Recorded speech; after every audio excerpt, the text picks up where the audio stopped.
तो दोस्तों आज हो गया 28 दिसंबर 2021 बिहार समेत देश दुनिया की बड़ी और ताज़ा समाचार लेके आए सिर्फ आप पिछली खबर शुरू करते हैं। उससे पहले चैनल को अब तक सब्सक्राइब ना किया हो तो फटाफट चैनल को सब्सक्राइब कर दें, लाइक कर दें, शेयर कर दें ताकि इसी तरह की खबर आप हर रोज देख सके। चलिए शुरू करते हैं आज की पहली बड़ी खबर। राजस्थान के मुख्यमंत्री अशोक गहलोत ने सोमवार को कहा है कि वो किसानों की कर्ज माफी के अपने वादे को पूरे करने जा रही है। उन्होंने कहा कि राष्ट्रीयकृत बैंकों को फसल लोन माफी के लिए एक मुश्त कर्ज माफी योजना लाकर गरीब किसानों को राहत देने का प्रस्ताव बैंकों को भेजा गया है। उन्होंने कहा कि इस प्रस्ताव को लागू कर राष्ट्रीयकृत बैंक किसानों की कर्ज माफी में राज्य सरकार को आवश्यक सहयोग दे। दूसरी बड़ी खबर, मदर टेरेसा की चैरिटी ने बैंक खाते फ्रीज होने से किया इनकार। बीजेपी बोली बिना शर्त माफी मांगे ममता बनर्जी। जी आपको बता दें कि मिशनरीज ऑफ चैरिटी ने सोमवार को कहा है कि केंद्रीय गृह मंत्रालय ने उसके किसी भी बैंक खाते को फ्रीज करने का आदेश नहीं दिया है। मिशनरीज ऑफ चैरिटी की ओर से ये बयान ऐसे समय में आया है जब सोमवार को पश्चिम बंगाल की मुख्यमंत्री ममता बनर्जी ने आरोप लगाया था कि केंद्र के बाद गृह मंत्रालय ने मदर टेरेसा की मिशनरीज ऑफ चैरिटी के सभी बैंक खाते फ्रीज कर दिए हैं। तीसरी बड़ी खबर, बाहरी बताकर अरविंद केजरीवाल पर बरसे मुख्यमंत्री चन्नी। कहा पंजाबियों को हल्के में नहीं लेना चाहिए। जी आपको बता दें कि पंजाब के मुख्यमंत्री चरणजीत सिंह चन्नी ने सोमवार को कहा कि आम आदमी पार्टी के मुखिया अरविंद केजरीवाल को पंजाबियों को हल्के में नहीं लेना चाहिए। चन्नी ने कहा है कि उन्हें ये समझना चाहिए कि वो अपने राज्य का नेतृत्व करने में सक्षम हैं और उनके जैसे बाहरी की जरूरत नहीं है। चन्नी ने यह बात खन्ना के पास रोहन कला गांव के अपने दौरे के दौरान कही है। उन्होंने कहा है कि प्राउड पंजाबी कभी अरविंद केजरीवाल जैसे बाहरी व्यक्ति को अपने ऊपर शासन नहीं करने देंगे। चौथी बड़ी खबर, देश में कोविड-19 के खिलाफ टीकाकरण कार्यक्रम का विस्तार हो रहा है और अब 15 से 18 साल के बच्चों को भी कोरोना वैक्सीन दी जाएगी। इसको लेकर केंद्र स्वास्थ्य एवं परिवार कल्याण मंत्रालय ने सोमवार को पंजीकरण और टीकाकरण अभियान पर दिशा निर्देश जारी किए हैं। स्वास्थ्य मंत्रालय की तरफ से सोमवार को जारी नई गाइडलाइंस के मुताबिक 3 जनवरी से शुरू होने वाले 15 से 18 साल के बच्चों को टीकाकरण के लिए 2007 या उससे पहले का जन्म लिया होना अनिवार्य है। पांचवी बड़ी खबर, हरियाणा के मनोहर लाल खट्टर सरकार का कैबिनेट विस्तार होने वाला है। मंगलवार को शाम 4 बजे नए मंत्रियों का शपथ ग्रहण समारोह किया जाना है। माना जा रहा है कि असंतुष्ट वर्गों को साधने के लिए यह फैसला लिया गया है। आपको बता दें कि हरियाणा सीएमओ की ओर से कैबिनेट विस्तार के बारे में जानकारी दी गई है। फिलहाल ये पता नहीं चला है कि किन मंत्रियों को खट्टर कैबिनेट में शामिल किया जाना है। छठी बड़ी खबर, चंडीगढ़ नगर निगम चुनाव में आम आदमी पार्टी बनी नंबर 1 पार्टी। राघव चड्ढा बोले ये तो ट्रेलर था, पंजाब में दिखेगा पिक्चर। जी आपको बता दें कि आम आदमी पार्टी के नेता राघव चड्ढा ने सोमवार को चंडीगढ़ नगर निगम चुनाव में पार्टी को बड़ी जीत दिलाने के लिए चंडीगढ़ के लोगों को धन्यवाद दिया है। दिल्ली में मीडिया को संबोधित करते हुए आप विधायक राघव चड्ढा ने कहा कि चंडीगढ़ नगर निगम चुनाव में सफलता केवल एक ट्रेलर है। फिल्म अगले साल की शुरुआत में होने वाले पंजाब विधानसभा चुनाव होगी। आपको बता दें कि राघव चड्ढा को पार्टी ने पंजाब के सह प्रभारी के रूप में भी नियुक्ति किया है। सातवीं बड़ी खबर, गृह मंत्री अमित शाह ने कासगंज के 12 पत्थर मैदान पर जन विश्वास यात्रा के आगमन के अवसर पर रैली को संबोधित करते हुए समाजवादी पार्टी, बीएसपी और कांग्रेस पर जमकर निशाना साधा है। मुख्य निशाने पर अखिलेश यादव रहे। आपको बता दें कि रैली को संबोधित करते हुए गृह मंत्री अमित शाह ने कहा है कि ब्रिज क्षेत्र बीजेपी का गढ़ था और रहेगा।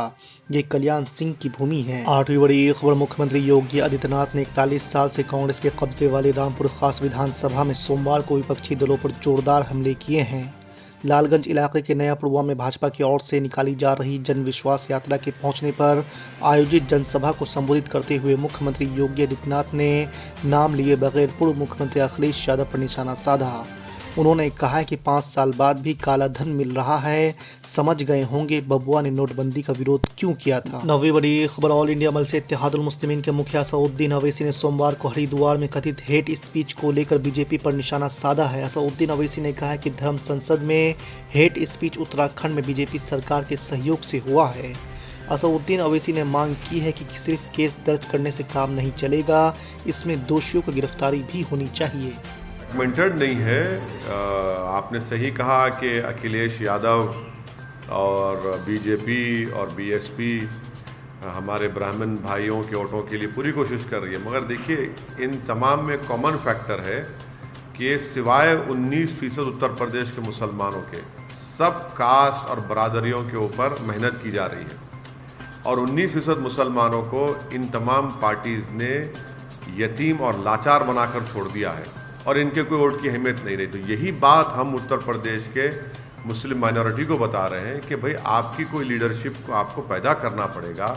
आपकी वोट की अहमियत उस वक्त लोगों को मालूम होगी जब आप अपनी लीडरशिप को बनाएंगे। जो ये पॉलिटिकल पार्टीज कभी भी इस बात को मानने के लिए तैयार नहीं, ना इस चीज़ की कोशिश करेंगे कि उत्तर प्रदेश के 19% मुसलमानों को उनका हिस्सा मिले और उनकी एक लीडरशिप बने। उनके दरमियान में से एक नहीं बल्कि कई नेता निकले जो मुस्लिम माइनॉरिटी के जस्टिस के लिए काम कर सके।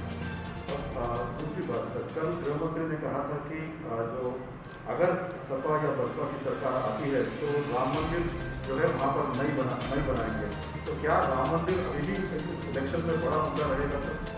अब ये तो आप मीडिया के लोगों को तय करना है। जो हमारी हर स्पीच के बाद आप लोग कुछ ना कुछ उसमें निकालते हैं नुक्ता। अब जो देश के होम मिनिस्टर इस तरह की बात कर रहे हैं तो डेवलपमेंट की क्यों नहीं बात करते? वो देश के होम मिनिस्टर हैं तो उनको ये बताना चाहिए कि नमी में गंगा के जो डायरेक्टर जनरल ने अपनी किताब में कहा कि कोविड के दूसरे फेज में लाशें बह रही थी गंगा के ऊपर, उस पर बात करें ना, उस पर बात ही नहीं करेंगे। अकेले ये हरिद्वार के मुद्दे को लेकर के हालांकि वहाँ पर एफआईआर, लेकिन आप लगातार ट्वीट कर रहे हैं कि अखिलेश यादव जो छुट्टी चाहते हैं, तो क्या लगता है कि उनका स्ट्रेटेजी क्या है? क्यों वो? देखिए, जितने पॉलिटिकल पार्टीज हैं भारत में जो भारत के संविधान पर यकीन करते हैं, जो एनार्की पर नहीं रूल ऑफ लॉ पर भरोसा करते हैं, उन तमाम पॉलिटिकल पार्टीज को अपनी खामोशी को तोड़ना पड़ेगा। क्योंकि हरिद्वार के धर्म संसद में मुसलमानों के खिलाफ एक ओपन जेनोसाइड का कॉल दे दिया गया, जिसमें कहा गया कि म्यांमार में जिस तरह रोहिंग्याओं को बेघर किया गया, मारा गया, उस तरह भारत के मुसलमानों को इस तरह का उनका हाल करना चाहिए। अगर समाजवादी पार्टी वहाँ पर 70 सीट पर चुनाव लड़ेगी, कांग्रेस वहाँ पर अपना गवर्नमेंट बनाने की बात कर रही है, मनमोहन सिंह को गोली से मारने की बात कही गई जो देश के एक्स प्राइम मिनिस्टर हैं, तो इस पर भी आप रिएक्ट नहीं करें। कब रिएक्ट करेंगे?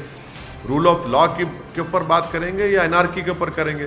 तो इनकी खामोशी इनको एक्सपोज करती है और ये बताता है कि इसलिए खामोश हैं क्योंकि इनको फिक्र है कि दूसरा वोट नहीं मिलेगा।